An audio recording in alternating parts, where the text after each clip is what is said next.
Hey, what's going on, Phoenix? Got American Standards in the house today. What's going on, guys?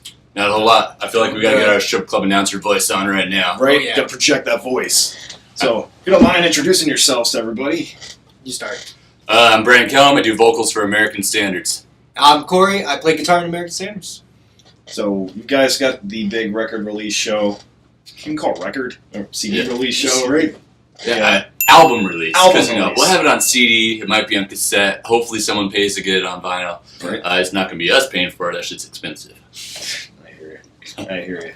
So, this is over at the Rebel Lounge. Rebel Lounge, April Okay. 28th. So, Nice lineup, too. Paranova, who else? Eclipses for Eyes is actually gonna be releasing an album that night too, and we've got Team Marcus, which is our teammate Marcus, which is actually a hip hop group, and they're really sick. Yeah. Actually, we were listening to them on the way here, and then also Amore, which is a metalcore band from Phoenix. Cool.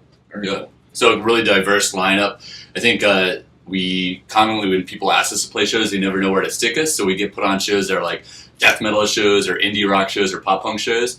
And because of that, all these people of all these different genres kind of come out and see us. Sure. And we thought, well, let's keep that going with our album release. Let's put bands from all these different genres that we really dig from these different genres and try to bring all these different groups of people together. Sure. So people will love it or they'll tune out for the band they don't like and tune in for the ones they do.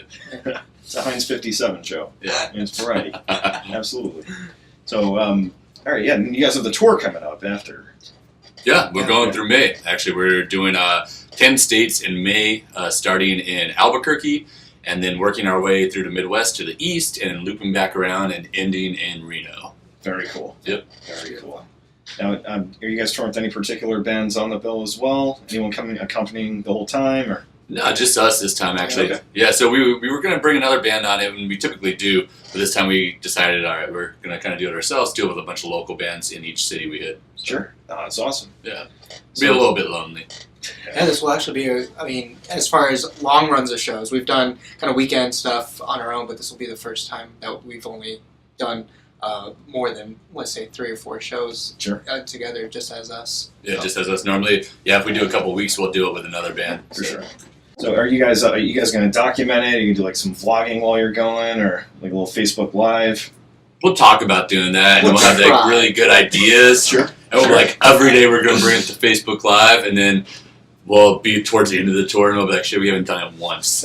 I will say, though, Facebook Live, our bassist, Steve, he's pretty good at He's on top of it. He's on top of the Facebook Live, so Yeah. I would say that there would be some Facebook Live going on. Cool.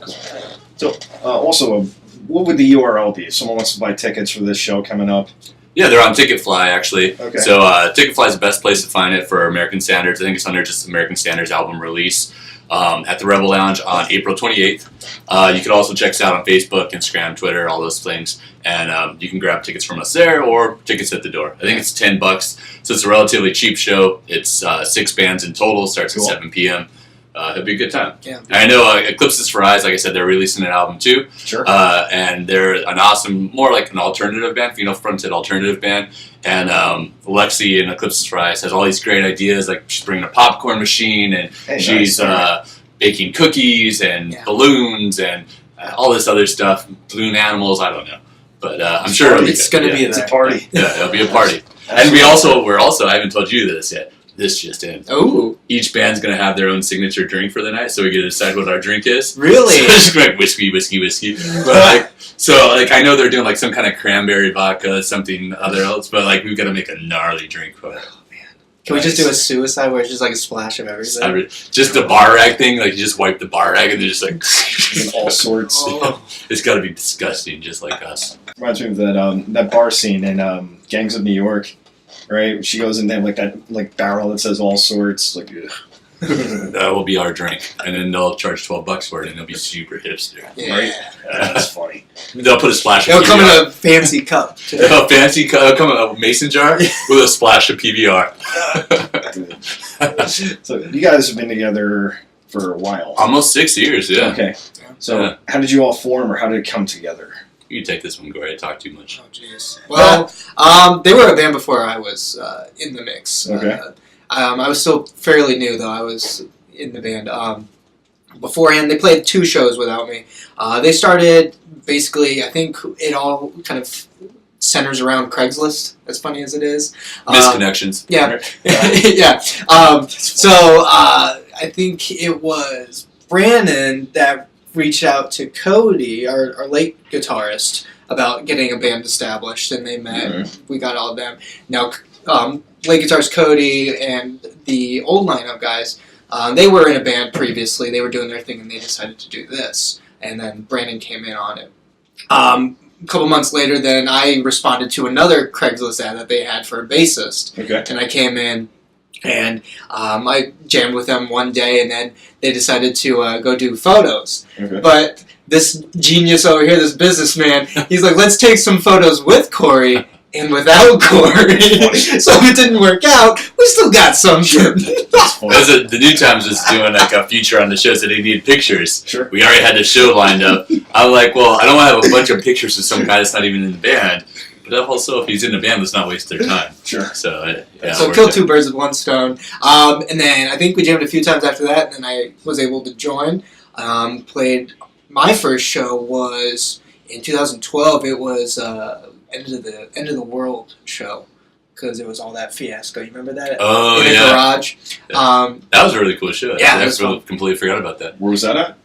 Oh, it was up in North Phoenix. Up in, I would even say more so. What is that? Cave Creek, yeah. Cave Creek. So Cody, our old guitarist, he used to put together all these house shows and all these like DIY shows. Sure.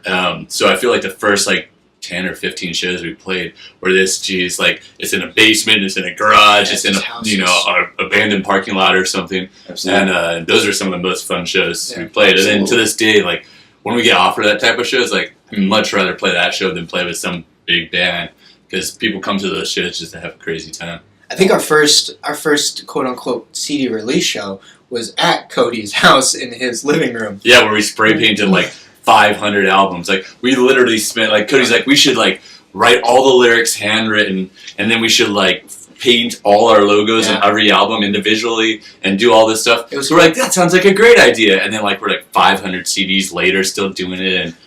And it's funny. So if anybody has one of those, I don't have one myself. I don't either. Right on. But that was fun. Yeah, so we kind of just took it from there, and then parted ways with a few of the dudes, and then we got Steve on bass. We've known him for basically since we were even established. He was fronting a band called Ape Kill Ape. He was the vocalist for them. Okay. And then they parted ways, and then he went a few years, and then he joined us on bass, and then we went through a few drummers, and then we found Mitch. He hit us up, and he's been kind of hanging with us too. So here's not serious. He's just hanging with us right now. Like we haven't taken it to the next level. We're just kind of Netflixing. We're not official. He's not like band photo worthy, maybe. You never want to get official with a drummer because they don't stick around for long. Those flaky. They always find some other band that's like better looking. What's the album name?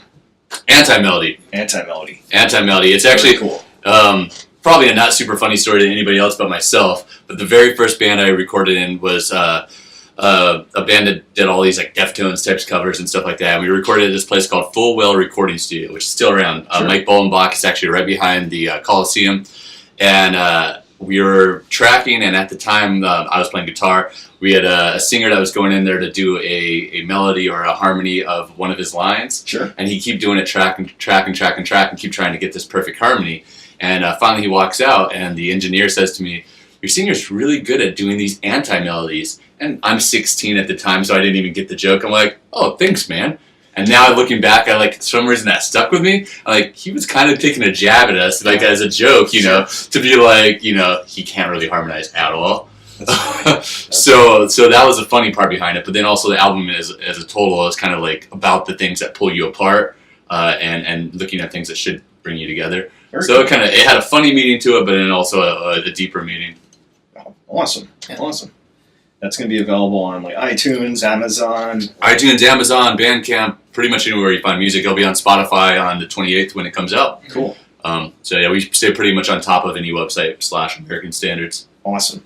Love those links included too on the video. So if you're on Facebook or if you're on YouTube, just see the links. They'll be included in the description.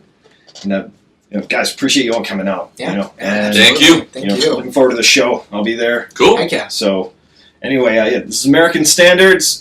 check out their upcoming album, and their show is on the 28th over at the Rebel Lounge. There you go. And if you're not available for that, we'll be playing with Zayo on June 24th at the Nile Theater. Awesome. Peace. Conquering life!